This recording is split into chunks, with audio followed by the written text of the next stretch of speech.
Donald Trump is the first American president, current or former, to be criminally charged.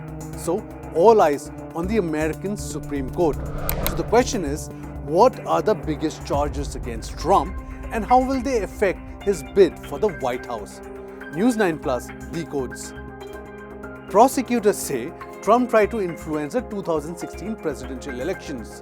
They say hush money payments were made to adult film star Stormy Daniels, which were part of the attempts to hide damaging information about Trump.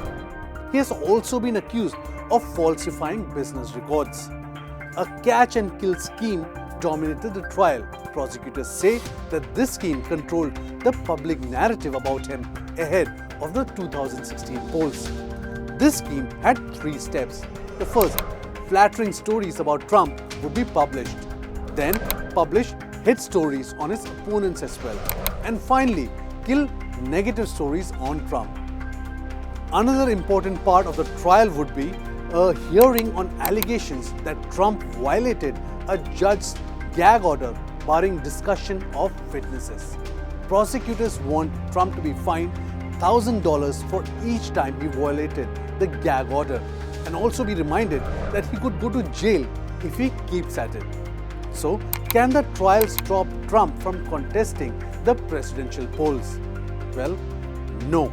In fact, he can run for president even if he is convicted. The American Constitution allows it. However, a guilty verdict can affect his ability to campaign and, of course, raise unprecedented scenarios.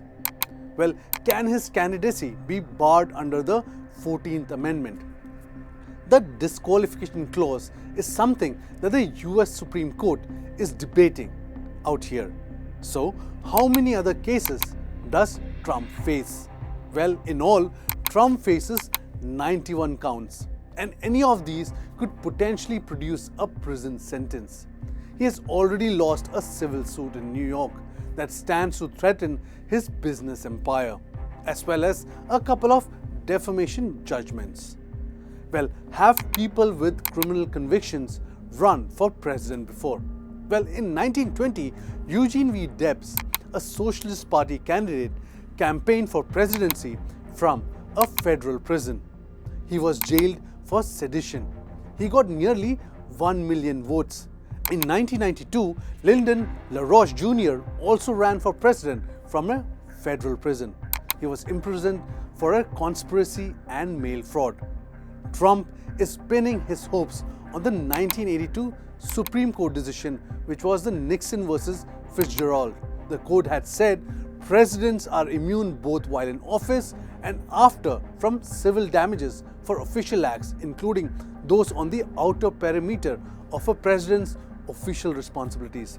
The US Supreme Court, however, seems to be staring at a whole new beast right now. Trump is arguing that as former president, he enjoys absolute immunity from criminal prosecution for any official acts during his tenure. So, will Donald Trump get away?